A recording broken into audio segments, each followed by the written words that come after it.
여러분들이 너무나 보고 싶어하는 박영준 전 국회의원 아시지요? 전 국회 사무총장님을 역임하신 박영준 의원님께서 자유민주주의의 핵심 가치에 대한 주제로 여러분들과 함께 하겠습니다. 오늘 제가 여러분들께 말씀드릴 내용은 과연 지금 대한민국이 참 어렵고 힘들고 이대로 가서는 안 된다고 여러분들 다 그렇게 생각하시죠? 그렇습니다. 저도 그렇고요. 지금 기업하는 분들, 또 직장 다니는 분, 또 이 동네에서 장사하시는 분들 모두가 지금 어렵다고 난리고, 또 우리나라 내부의 이런 민생 경제뿐만이 아니라 국제적으로도 지금 큰 지각 변동이 일어나고 있고 미중 갈등을 비롯해서 이런 변화가 대한민국의 미래에 굉장히 큰 짐을 지우고 있고, 또 북한은 핵을 포기하지 않으면서 어떻게든 대한민국을 이용을 해서 자기들 원하는 바만을 가지면서 어목한 전체주의 체제를 더 유지하는 데만 급급하고 있는 이런 현실 속에서 정말 지금이야말로 정신 똑바로 차리고 외치도 잘하고 내치도 잘해야 대한민국이 그나마 이 큰 전환기를 잘 타고 넘어갈 수 있을 텐데, 지금 외치도 사실 보면은 미국은 뜨악하고 일본하고는 최악이고 또 중국은 극악하고 또 북한은 우리에게 정말 이 경악스러운 행동을 계속하는 이런 어떤 현실을 만들고 있으니까, 외치도 이 국정의 화살들이 전부 관역을 빗나가고 있고, 내치도 지금 모든 분야에서 잘 되는 게 별로 없는 이런 어떤 현실을 지난 2년간 만들어 왔습니다. 그래서 여기에 분노하고 좌절하고 실망하는 많은 국민들이 지금 이대로는 안 되겠다, 뭔가 변화를 줘야 되겠다 이렇게 생각을 하는데, 문제는 그렇게 생각을 하다가도 이쪽에 또 보수 쪽을 보면 또 마음이 답답해지는 겁니다. 한쪽으로는 계속 분열되어 있고 서로 아직도 손가락질하고 있고, 또 뭔가 이렇게 국민들에게 희망을 줘야 되는데 괜히 쓸데없이 막말 논쟁에 자꾸 말려 들어가고 국민들 표를 까먹는 소리가 들리고 뭐 이러니까 지금 아마 황교안 대표도 마음이 갑갑할 겁니다. 그러나 정말 나라 걱정하는 사람들이 지금 보수를 굉장히 걱정을 하고 있습니다. 자유한국당을 굉장히 걱정하고 있고, 지금 바른미래당은 정신을 못 차리고 있고, 뭐 이러니까 또 보수는 보수대로 다 분열돼 있어서 이런 현실을, 이 엄혹한 현실 속에 뭔가 대안이 될 세력도 이게 뭔가 제대로 자기 중심을 못 잡고 지금 정신을 못 차리고 있는 것 아니냐 하는 걱정이 또 국민들 사이에서는 대단히 높습니다. 그래서 오늘 제가 뭐 짧은 시간이지만 이대로는 안 되겠다, 나라도 이렇게 해서는 안 되고 또 지금의 국정도 그야말로 엉망이기 때문에 이대로 그냥 놔둬서는 안 되고, 그러려면 뭔가 대안적 주체가 제대로 형성이 돼야 되는데 그 대안적 주체가 누가 있겠습니까? 결국 보수 정당과 기존의 대한민국을 이끌어왔던 주류 세력이 다시 정신 차려서 이걸 새로운 어떤 주체를 만들어야 하지 않겠습니까, 여러분? 그래서 그런 어떤 주체를 그러면 어떻게 만들 것인가? 그렇게 만들기 위해서는 인간이 기본적으로 생각이 존재잖아요. 생각을 우선 바로 세워야 뭔가 일이 됩니다. 그리고 생각을 바로 세워야 행동도 올바로 나오는 거죠. 그래서 우리가 그런 문제들을 지금의 보수가 왜 지금 그런 강고한 대안 세력이 못 되고 어떤 부분에서 생각을 다시 정리를 해야 되고, 그 기초 위에서 우리가 어떤 전략과 실천으로 나아가야 내년 총선이나 또는 대선에서 이 나라의 미래를 책임질 수 있는 세력으로 거듭날 건가, 이런 문제들을 한번 살펴보도록 하겠습니다. 넘겨주세요. 우선 우리가 이제 보수 하는데, 저는 보수라는 말이 좀 손해보는 말이라고는 생각합니다. 왜냐하면 보수라는 거는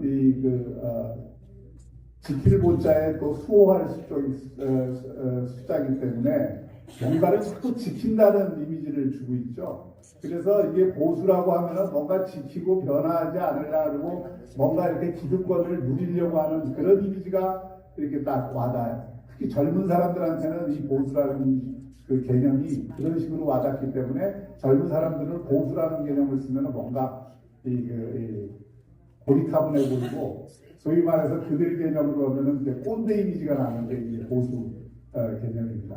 그에 비해서 진보는 말은 멋있잖아요. 앞으로 나아간다.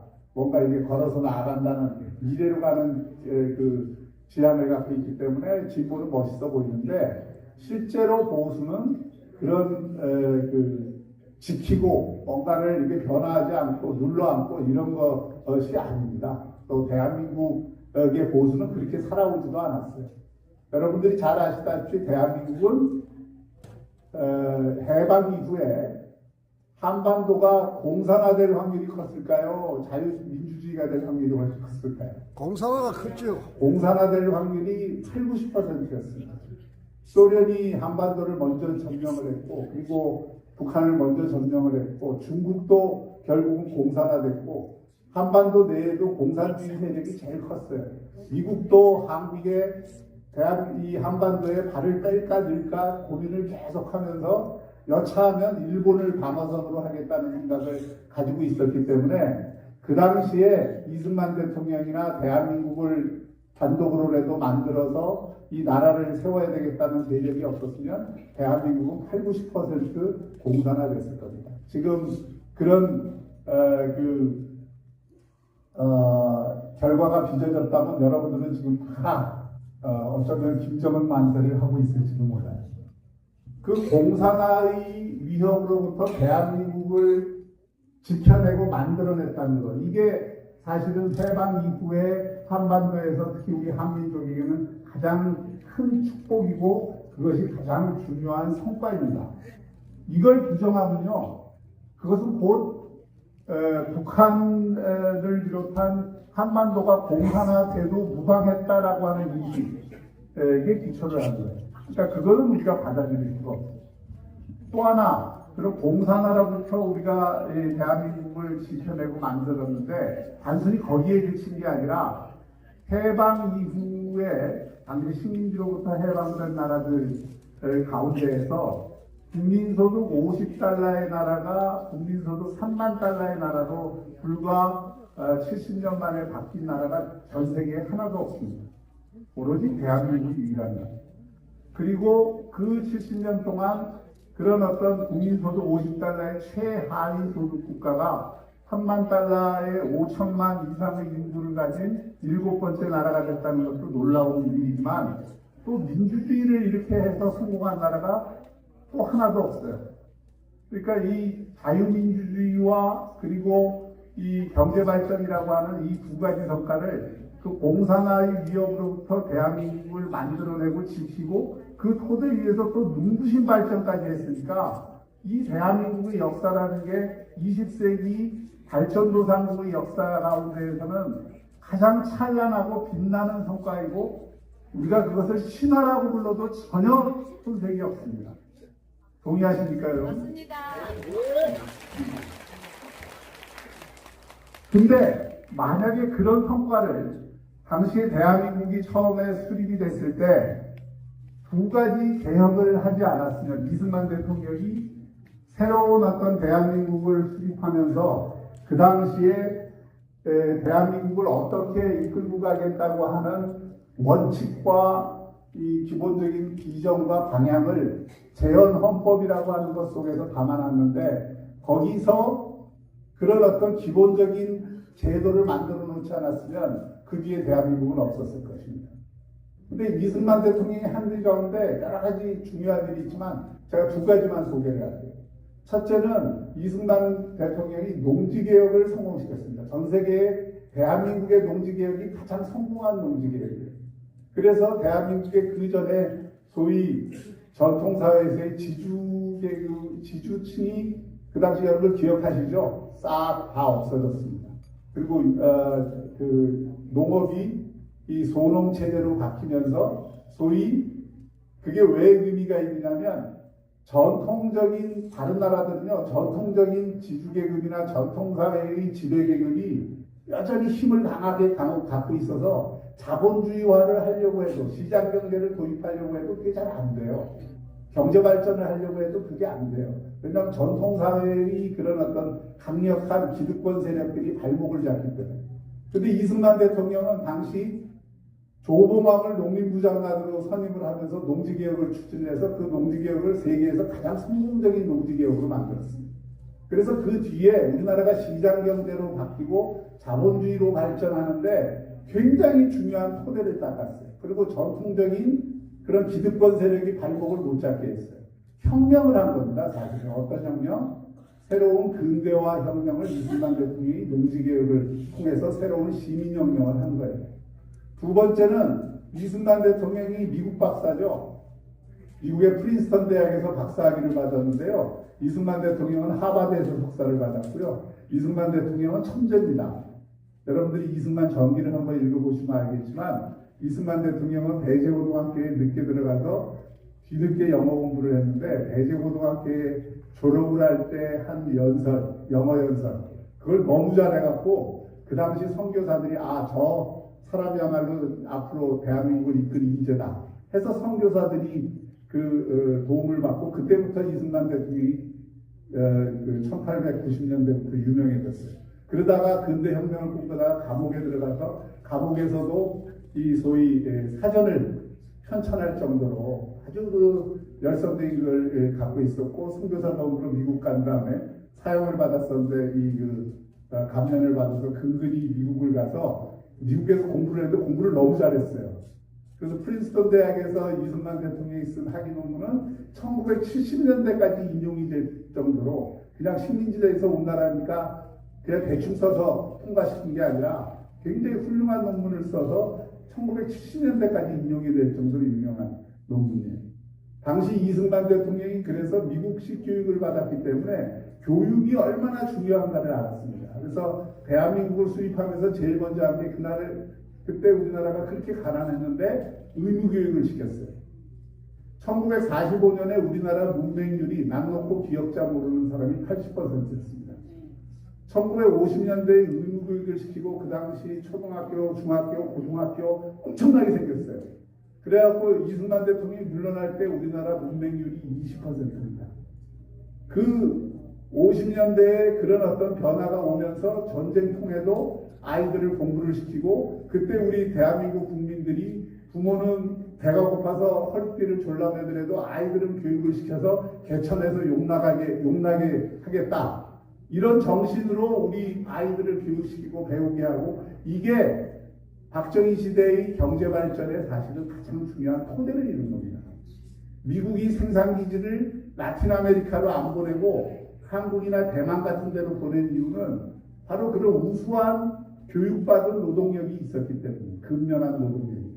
그래서 이승만 대통령이 재헌헌법을 만들고 그리고 농지개혁을 하고 교육개혁을 하고 선거 민주주의를 하고 그 어려운 상황에서도 50 총선거를 통해서 우리가 의회를 만들고 대한민국을 수립하지 않았습니까? 50 총선거가 지난달에 있었습니다만은 그때 총선거가 첫 번째 총선거였는데 유엔 감시단이 신생국에서 한 선거치고는 너무나 공정하고 이 많은 참여가 이루어진 훌륭한 선거였다는 보고서를 냅니다. 그 뒤로 우리는 전쟁통에도 선거를 했고 그리고 그 뒤에 이승만 대통령 하에서 비판 언론들이 우후죽순처럼 일어나서 언론의 자유가 있었고 또 정당이 서로 경쟁을 했고 선거를 치렀고 뭘 한 겁니까 이게 다 자유민주주의를 여기에 뿌리를 내린 거예요. 한국의 헌법은 이승만 대통령이 대한민국을 수립하면서 만든 재헌헌법부터 오늘의 헌법에 이르기까지 그 헌법을 관통하는 세 가지 가치가 있습니다. 또 이념이 있습니다. 그 세 가지 가치와 이념이 첫째는 자유주의고 둘째는 민주주의고 셋째는 공화주의입니다. 그러니까 대한민국의 정체성이 뭐냐 대한민국의 이념이 뭐냐라고 하면 첫째는 자유주의 개인의 자유가 부당하게 누군가에 의해서 침해를 받지 않고 개인은 자신의 재산권을 보호받을 권리를 갖고 있고 재산은 개인은 자유롭게 이동하고 자신의 생각을 자유롭게 표현하고 자신이 그 몸을 자기 스스로 자유롭게 이동할 수 있는 자유를 가진다. 이 자유를 북한은 갖고 있습니까? 안 갖고 있습니까? 안 갖고 있죠. 모든 전체주의 체제 그리고 이 그 전체주의적 독재 체제는 이 자유를 주지 않습니다. 근데 대한민국은 수립부터 이 자유를 줬어요. 이 자유의 가치, 이 자유주의가 대한민국의 뿌리가 된 것이고요. 한국의 보수라고 하는 건 전통적인 유교 이념의 우리 보수가 뿌리가 있는 게 아니고 한국의 지금의 보수는 바로 대한민국 헌법에, 재헌헌법에 대한민국을 처음에 수립할 때부터 우리가 가져온, 그걸 미국으로부터 배워온 겁니다만은 가져온 바로 자유의 가치, 자유주의라고 하는 가치가 가장 우선적인 겁니다. 그리고 우리는 박규전 겁니다. 우리 모두를 위해서. 이건 축복받은 거예요. 우리나라가. 그게 아니었으면 여러분들은 자유를 가질 수가 없었어요. 또 오늘의 발전이 없었어요. 그리고 우리는 민주주의를 했어요. 아주 어려운 여건에서, 가난 속에서도 아주 그 공산화의 위협 속에서도 우리는 민주주의를 했어요.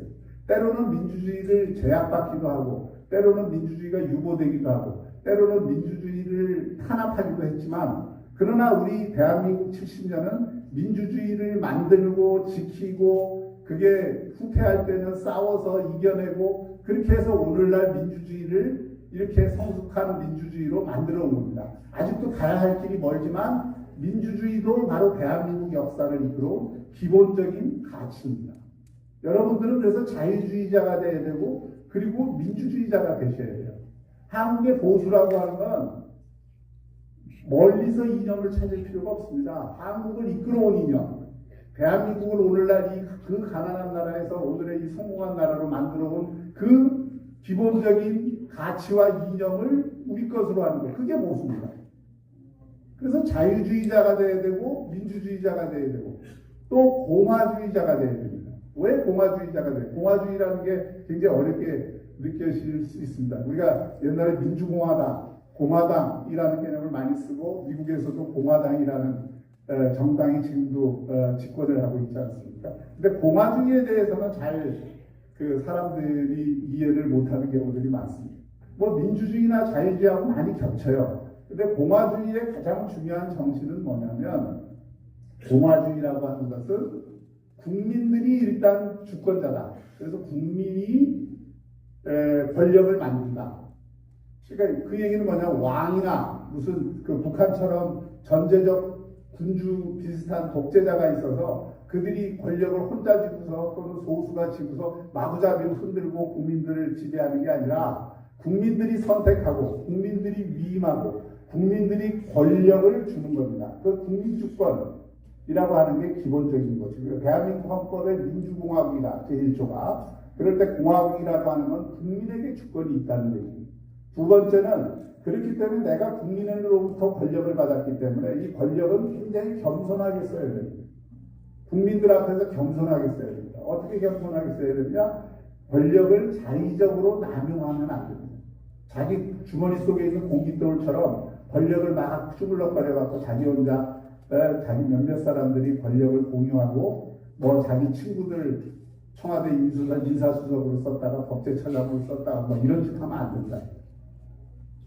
그건 공적인 권력을 운영할 때 국민들이 관점에서 공적으로 권력을 운영을 하라. 자의적으로 나눔하지 말라. 그 다음에 그렇게 하기 위해서는 권력을 상권 분립하여서 행정부와 입법부와 사법부가 각각 자기의 역할, 좀 그거야말로 하면 자기 꼬라지를 알고 자기의 분수에 넘치는 식으로 권력을 행사하지 말고 항상 견제와 균형을 받고 그 견제와 균형 속에서 권력을 운용해라 라고 하는 게 또 공화주의의 중요한 정신.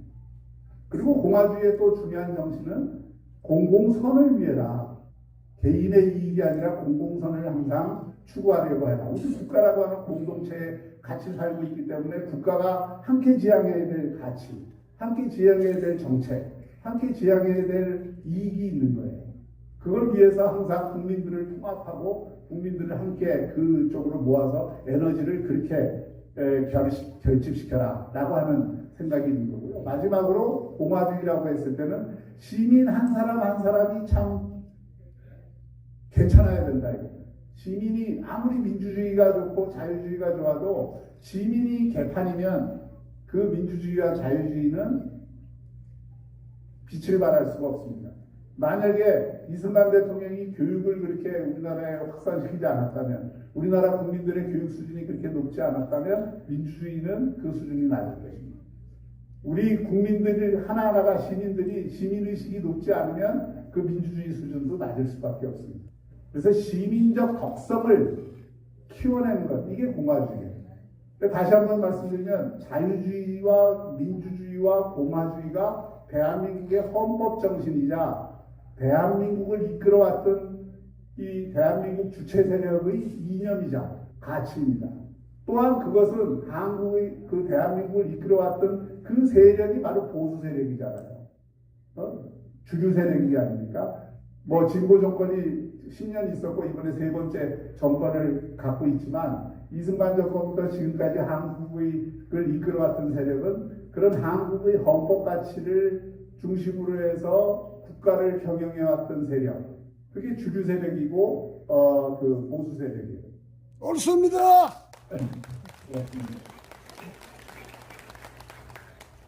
근데 역사라는 건 항상 뭐 좋은 의도를 가지고 좋은 가치를 가졌다 하더라도 그 사람이 다 거기에 걸맞는 좋은 행동과 이 좋은 그 일들만을 하는 건 아니에요. 역사라는 건 이렇게 일직선이 아닙니다. 왔다 갔다 하죠.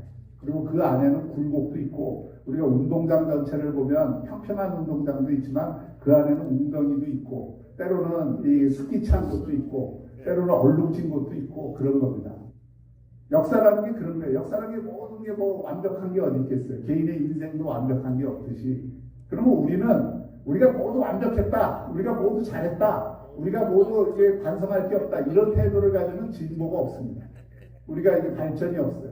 우리가 과거에 기본적으로 이런 가치를 가지고 대한민국을 오늘날 이렇게 엄청나게 성공시킨 거에 대한 자부심을 갖지만, 동시에 대한민국 역사를 이렇게 이끌어오면서 우리가 잘못한 적은 없었는가? 우리가 이 그 웅덩이를 만들었던 적은 없었는가?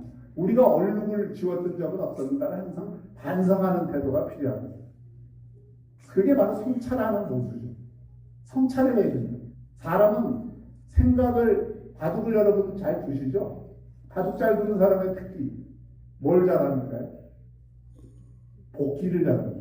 조훈현 구단이 바둑을 잘 두려면 어떻게 해야 되냐? 복기를 항상 해라.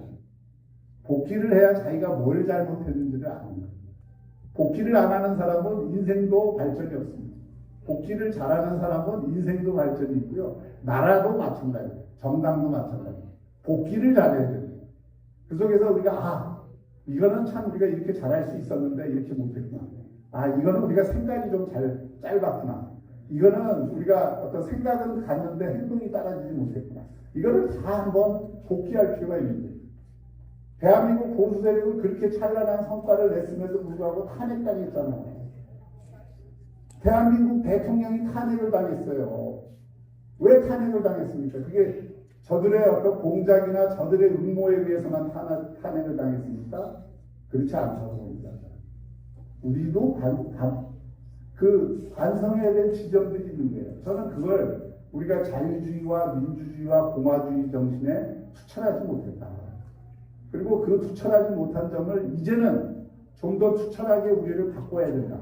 이게 혁신이고, 그리고 이 자유주의, 그게 바로 지키는 겁니다. 우리의 가치를 지키는 것이고, 그리고 우리가 지금 이 보수 세력 전체가 지금 소위 좌파나 진보 세력에 비해서 훨씬 더 자유의 가치를 더 올곧게 지키고 더 민주적인 세력이 되어야 되고 더 공화주의적인 세력이 되어야 된다고 저는 생각합니다. 그게 바로 혁신이고 우리가 가야 될 길인 거예요.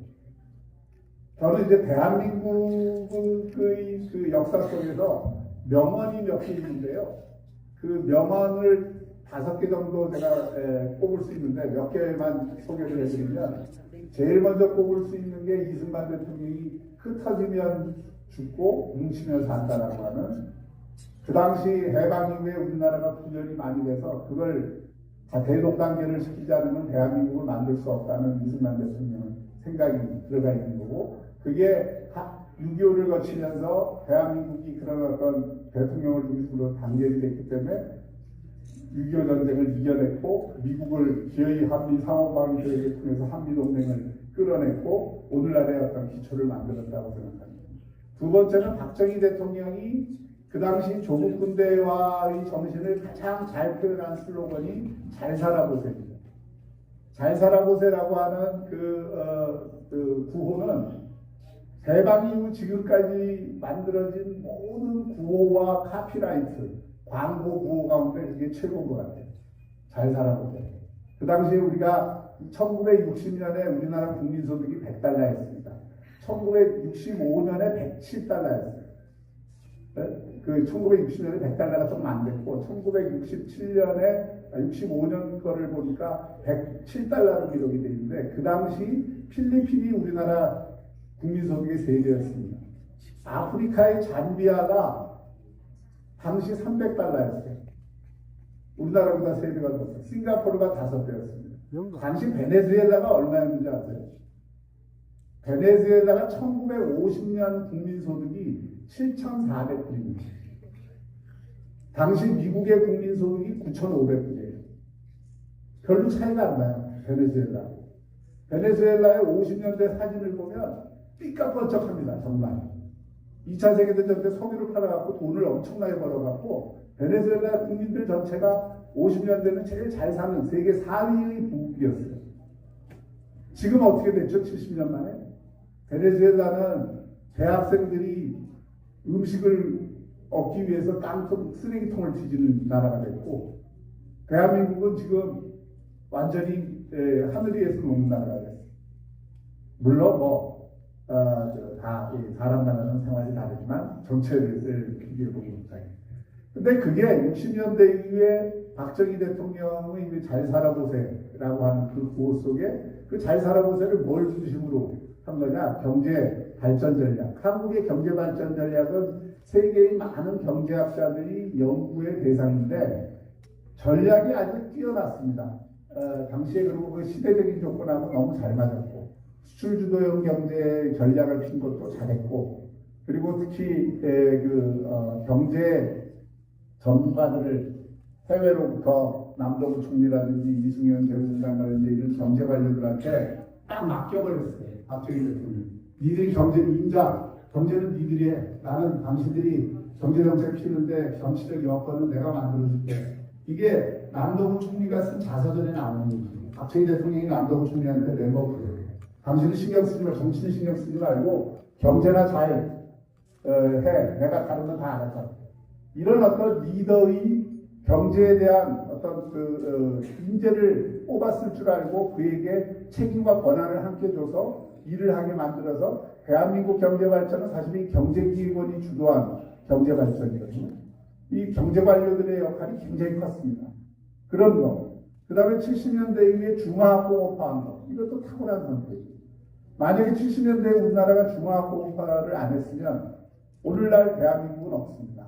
그 당시 모두가 반대했던 조선, 박정희 대통령이 현대 정주영 회장을 때 해보라고 한 거예요.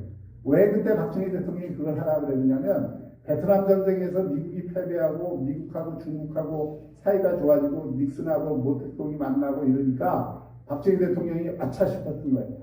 그래서 이렇게 되면 이건 중국한테 이게 한반도를 전체 넘기는 수가 있겠다. 그래서 그때 이제 나온 개념이 자주국방이에요. 자주국방 한다고 생각해 보니까 박정희 대통령이 제일 지금 부족한 게 배가 없는 거예요. 배가. 해양 쪽에 해군이 없으니까 배를 우리가 직접 만들어야 되겠다고 생각을 한 안보적인 이유도 있었고 또 하나는 당시 중화학공업화를 하면서 제일 중요한 게 철강, 조선, 자동차, 석유화학, 비철금속 이런 건데 이런 거를 해놓지 않고는 국방도 문제지만 경제도 경공업으로는 이게 앞으로 뻗어나갈 수가 없다라고 생각을 해서 그 당시에 무리하게 밀어붙인 겁니다. 근데 박정희 대통령이 그렇게 무리하게 밀어붙였을 때 만약에 그 당시 기업을 했던 사람들이 다 소극적이고 뭐 대충 하는 사람들이었으면 그게 실현이 안 됐을 거예요. 당시 전문가들이 다 반대했습니다. 한국이 조선을 한다고? 일본이 지금 조선으로 저렇게 기술도 발전하고 규모도 크고 자본도 튼튼한데 좋은 배를 저렇게 만들어내는데 이제 한국이 조선 배 만들어서 언제 그 조선을 하냐. 전문가들이 다 안 된다 그랬습니다. 근데 그때 정주영 회장이 이나 당시 기업가들이 생각했던 정신이 인자해봤습니다. 인자해봤습니다. 그것도 한국을 이끈 영혼입니다. 정주영 회장이 제일 중요하게 생각하는 게 뭐예요? 현장에서 네가 진짜 한번 해봤냐? 그리고 정말 이게 안 되는 일을 하도록 만들어봤냐? 그게 뭐예요? 도전 정신이잖아요. 창의적인 어떤 돌파력이잖아요. 그게 오늘날 얘기하면 혁신 정신입니다. 기업가 정신입니다. 대한민국의 기업들은 전부 70년대부터 요즘은 좀 기가 많이 빠졌지만 지금까지 뭐 때문에 성장을 했느냐면 닭공 체질 때문에 성장을 한 겁니다. 젊은 사람들 얘기로 닭공이라는 게 있어요. 닭공이 뭔지 아십니까? 닥치고 공격하는 체질. 이걸 닭공이라는 거예요. 대한민국의 기업들은 그동안 닭공 체질로 기업을 운영해왔어요. 특히 정주영 회장 같은 분이 대표적이죠. 고속도로를 428km를 428억에 2년 만에 건설한 건 아마 세계 건설 역사에서 없을 거예요. 그걸 해냈습니다. 그리고 조선을 다 안 된다 그럴 때 직접 당시 이제 이명박 사장과 사람들을 보내서 스코틀랜드에서 직접 견학을 하고 거기서 스코틀랜드 기술자들을 파견을 받아서 조선을 하기로 하고 했습니다. 그리고 80년대에 많은 사람들이 한국이 한 단계 더 나아가기 위해서는 뭔가 새로운 산업이 필요한데 뭐가 필요하냐? 그 당시에 그래서 아웅산 때 돌아가신 서석준 장관하고 김재익 수석한테 미국에서 한국에 온 여러분들 그때 혹시 흑색전화, 백색전화 뭐 이런 거 기억하세요? 예. 그때 흑색전화, 백색전화가 왜 그 가격이 차이가 났겠습니까? 당시에는 1대1 교환 방식이었어요. 그 1대1 교환 방식에서 먼저 걸린 전화가 비싼 거예요. 나중에 걸리는 전화가 싸. 그런데 그때 해외 박정희 대통령이 해외로부터 이 유학한 인재들을 많이 데리고 왔는데 그 중에 일부가 지금도 한국정보통신의 박건서 회장 같은 분인데 그분들이 뭘 주장을 했냐면 전자교환기 방식으로 우리나라를 이렇게 바꾼 거예요. 전화를 전자교환기 방식으로 바꾸니까 그때부터 대한민국의 전화는 전화 안 걸리는 데가 없어요. 80년대에 들어서는 대한민국의 유선전화망이 전 세계에서 가장 발달한 유선전화망이 됩니다. 근데 이게 오늘날 인터넷 강국이 된 이유예요. 90년대의 인터넷은 어디에다 깔았죠? 전화에다 깔았잖아요. 모뎀. 그러니까 한국이 인터넷 강국이 된 건 그런 80년대에 전자교환기 방식으로 우리 전화망, 통신망을 바꿔놨기 때문에 가능했던 거예요. 그때 그분들이 주장을 했던 게 반도체예요. 미래의 산업의 쌀은 반도체니까 반도체를 해야 됩니다. 그래서 서석준 부총리가 그걸 가지고 처음에는 금성사, 지금의 LG 거기에 해보라고 했어요. 근데 금성사가 그때는 잘 나갈 때거든요. 그 당시 텔레비전이나 냉장고 혼자 해봤어. 이 정신이 없었으면 대한민국의 오늘날 산업들은 없었습니다. 그리고 그런 기업가 정신, 뛰게 만드는 정신, 하이리스크 하이리턴, 위험이 많더라도 위험을 무릅쓰고 도전을 하는 그런 창조적인 돌파의 정신을 갖지 않았다면 대한민국 오늘의 경제가 없어요. 그래서 인자해봤어라고 하는 것이 굉장히 중요한 정신이에요. 대한민국을 이끌어온 정신. 그리고 그런 게 사실 대한민국을 이끌어온 보수 세력이 바로 그러한 혁신 정신, 그런 어떤 창의적인 기업가 정신, 이런 거를 강조하고 그걸 북돋고 그걸 통해서 시장 경제를 발전시키고 경제를 성장시키는 이 전략, 이게 DNA로서 가지고 있는 게 한국의 보수 세력이어야 되고, 그래서 한국의 보수 세력은 기득권 세력이 아니고 과거에 안주하거나 현재에 안주하는 세력이 아니고 변화를 시키는 세력입니다. 긍정적인 변화를 만들어내는 세력이고 도전을 두려워하지 않는 세력이고 도전을 해야 하는 그런 DNA를 가진 세력이 한국의 보수 세력이에요. 그러니까 한국의 보수 세력 보고 기득권을 지키는 세력이다, 또는 뭐 이 과거에 뭐 이렇게 자신의 어떤 그 안위만을 생각하는 세력이다, 전혀 그렇지 않습니다. 대한민국 역사 속에서 대한민국의 오늘을 만들어 온 보수 세력의 가치는 그러한 도전 정신과 변화, 긍정적인 변화의 DNA를 갖고 있는, 그걸 살려나가야 되는 거예요. 그리고 또 하나 명언이 있습니다. 우리 김영삼 대통령이 했던 닭의 모가지를 비틀어도 새벽은 온다. 우리나라 민주화를요, 마치 진보 세력이 독점적으로 한 것처럼 하는데 저는 좀 배알이 틀려요. 저도 학생 시절에는 우리 이수원 실장도, 이수원 그 위원장도 학생 시절에 학생운동을 했지만, 우리 순수한 마음으로 다 민주화 운동을 했던 사람들이에요. 왜냐하면 유신 독재라는 건 아까 제가 얼룩을 얘기했지만, 비록 박정희 대통령이 한 거지만, 그 유신 체제는 자발된 체제가 아니에요. 민주주의를 억압한 거고, 그 안에는 많은 얼룩들이 있습니다. 그리고 그걸 민주주의를 정상화하기 위해서 그 노력을 했던 민주화 운동에는 진보 좌파 세력만이 한 게 아니라 김영삼 대통령 같은 사람이 한 거예요. 한국의 민주화를 만들어내는데 YH 사건이나 당시 신민당 당시였던 김영삼 그 대통령이 YH 농성 사건에서 경찰이 어린 여성 노동자들을 탄압을 하니까 그거에 저항을 했던, 그게 계기가 돼서 제명을 당하고 그 국회에서 강제로 제명을 당하면서 부마항쟁이 일어났던 거 아니에요. 그 부마항쟁 때문에 박정희 대통령이 결국 그 김정일의 총에 맞아서 돌아가신 거고, 그 이후에 일어난 게 80년의 민주화의 봄인데, 그 민주화의 봄에 저도 대구를 학생 시절이었는데 나가서 했다가 제 오른쪽 이 눈티가 방치됐습니다. 체류탄을 맞아서 저는 아직도 이 눈이 잘 안 보여요. 오른쪽은. 그러니까 이 민주화라고 하는 거는 진보 세력이 좌파 세력이 한 게 아니에요. 대한민국 헌법이 민주주의를 만들었고, 그 헌법의 기초에서 민주주의 제도를 50년대에 다 깔아놨고, 비록 60, 70년대, 70년대 거치면서 그게 박정희 대통령에 의해서 어떤 현실적 필요가 있다 하더라도 민주주의 후퇴를 가져온 것은 틀림없는 일이고, 또 그걸 바로잡는 노력을 한 것도 보수주의자들이에요. 김영삼 대통령과 같은 보수주의자들이 그 바로잡는 노력을 한 겁니다. 그리고 그 87년 민주화 운동도 그런 세력들이 다 힘을 합쳐서 민주화를 이룬 거예요. 왜 이거를 한국의 보수정당이나 보수세력을 독재자의 후예라고 욕을 해요? 그거는 택도 없는 얘기죠. 여러분들은 독재자의 후예가 아닙니다. 민주주의자의 후예입니다. 그 생각을 해야죠. 그거를 오히려 거꾸로 이걸 자꾸 과거의 틀에 가까이서 이게 마치 민주주의를 주장하면 내가 좌파인 것처럼 생각하면 그거 잘못된 겁니다. 우리 진짜 민주주의자예요. 다만 좌파의 민주주의와 우파의 민주주의가 뭐가 다르냐? 좌파의 민주주의는 광장 민주주의만을 민주주의라고 생각을 하고, 광장 민주주의를 베이제 민주주의보다 우위에 두고 있어요. 그러나 이건 아닙니다. 우리가 생각하는 민주주의는 베이제 민주주의를 중심으로 하는 민주주의고, 그게 역사적으로나 보편적 문명의 길에서도 우월한 민주주의입니다. 직접 민주주의 요소를 일부 가미는 할 수 있어요. 투표를 한다든지 뭐 여러 가지 형태로 가미는 할 수 있어도, 대통령을 직접 뽑는다든지 가미는 할 수 있어도, 그러나 베이제 민주주의를 대신할 수는 없어요. 직접 민주주의.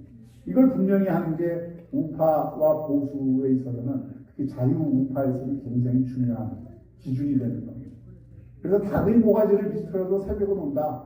민주주의는 우리가 만들었고, 그게 때로 여러 가지 얼룩들이 있어도 민주주의는 우리가 계속 지켜야 될 가치고 확장해야 되는 가치다. 이걸 온몸으로 보여준 보수주의자가 김영삼 대통령입니다.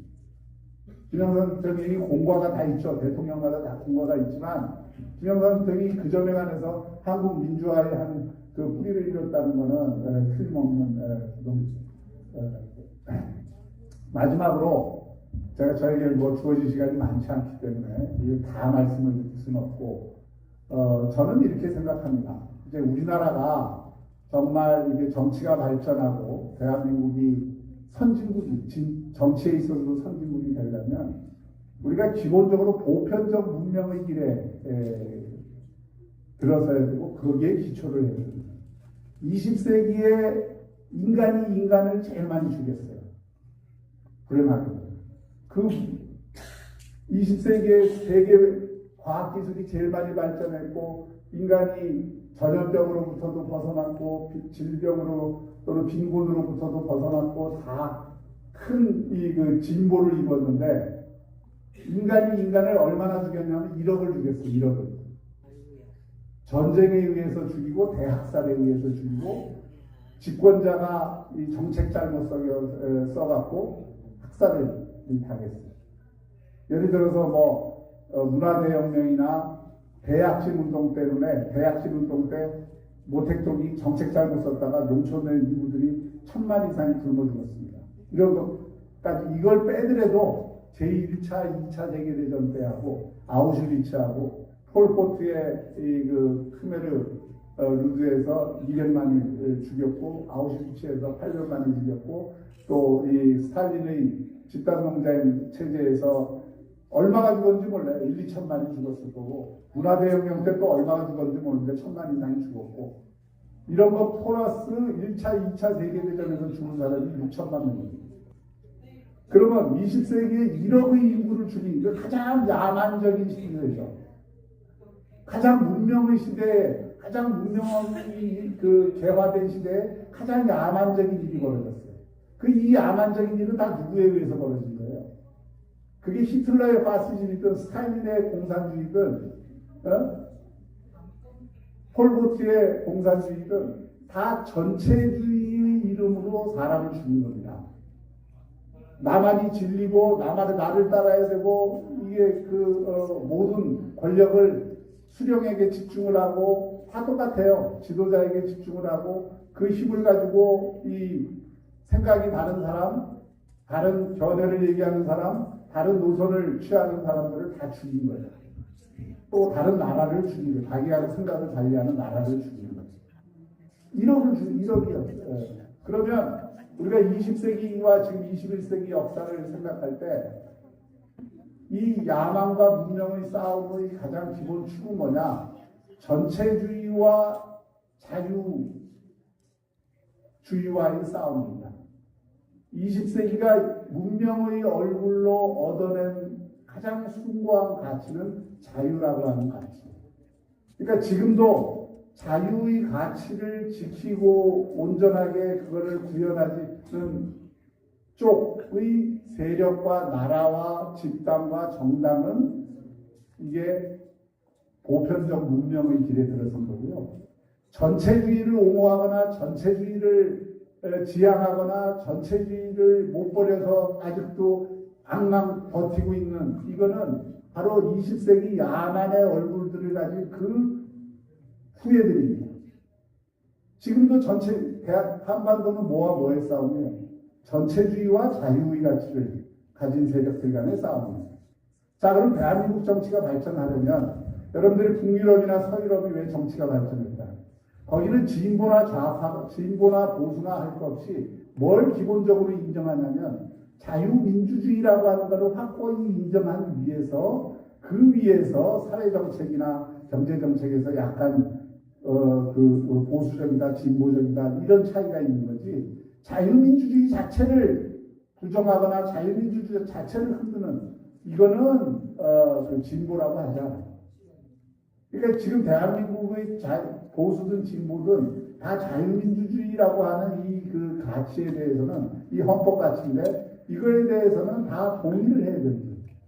근데 지금 우리나라를 보면 사실 이거를 동의하는지, 동의 안 하는지, 반대하는지 불분명한 세력들이 진보라는 이름으로 자기를 포장하고 있습니다. 그게 위험하다는 겁니다. 제가 보기에는. 옳습니다. 고맙습니다. 보수가 앞으로 거듭나고, 앞으로 그야말로 이제 분열을 극복해서 통합을 하고, 이 통합을 한 세력이 다음 총선이나 그 다음 어떤 그 대선에서 새로운 대안 세력이 되기 위해서는, 제가 말씀드린 이 가치를 중심에 두고, 그리고 그 가치를 중심으로 해서 지난 여름에 네가 뭘 했니? 라고 손가락질하지 말고, 그런 가치를 중심으로 해서 큰 통합의 흐름을 만들어서 그 통합을 이룬 세력이 내년 총선에서 또 그 다음 대선에서 승리를 밀고 해야 된다고 생각합니다.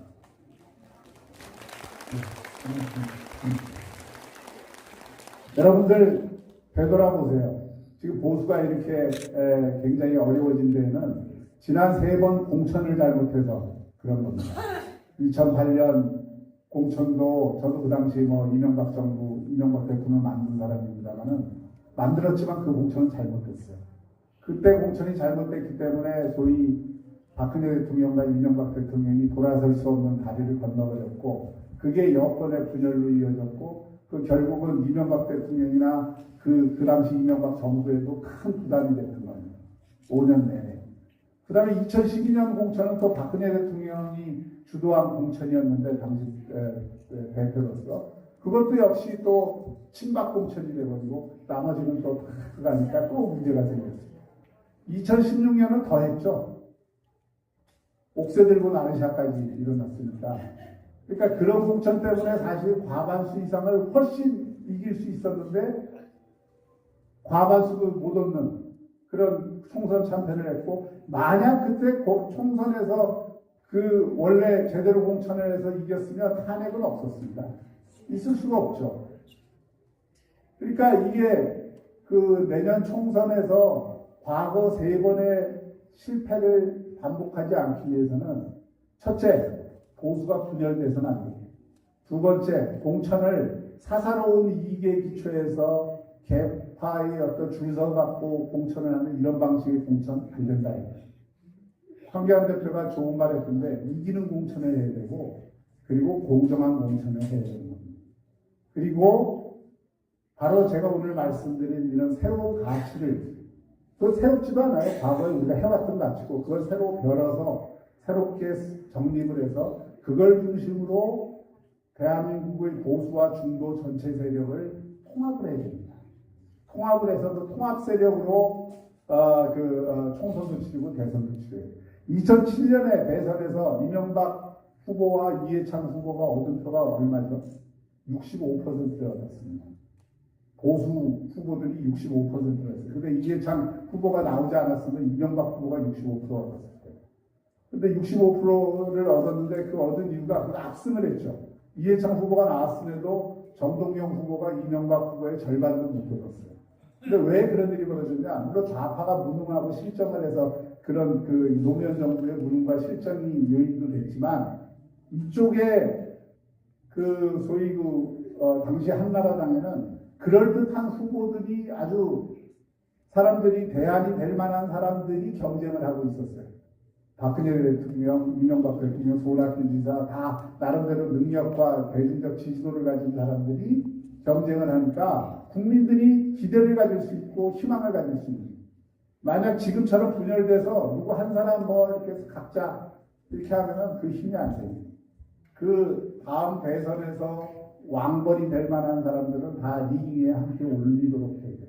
그들이 그리고 건강하게 경쟁을 하도록 하고 그 경쟁 속에서 정말 다음 총선과 대선에서 총선이야 모르겠지만 대선에서 나라를 책임질 대통령 후보를 만들어내는 그 희망이 보여야 국민들, 특히 중간에 있는 많은 국민들이 지지를 보낼 수 있을 것입니다. 고맙습니다. 오늘 이렇게 끝까지 경청해 주셔서 감사합니다. 예, 감사합니다. 자유민주주의 핵심 가치에 대한 강의를 해주신 박익준 전 국회 사무총장님께 다시 한 번 더 뜨거운 박수 부탁드리겠습니다. 감사합니다. 고맙습니다.